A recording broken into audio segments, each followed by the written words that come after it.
চট্টগ্রাম বিশ্ববিদ্যালয়ের কেন্দ্রীয় ছাত্র সংসদ চাকসু নির্বাচনে কার্যনির্বাহী পরিষদের বিভিন্ন পদে মনোনয়ন জমা দিয়েছেন মোট 429 জন প্রার্থী।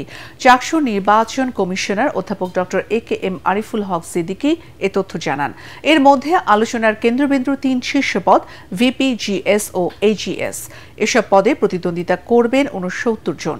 এছাড়া ছাত্রী কল্যাণ সম্পাদক ও সহ ছাত্রী কল্যাণ সম্পাদক পদে যথাক্রমে 12 ও 11 জন মনোনয়ন নিয়েছেন। সবচেয়ে বেশি প্রতিদ্বন্দ্বিতা জমেছে নির্ধারিত সদস্য পদগুলোতে।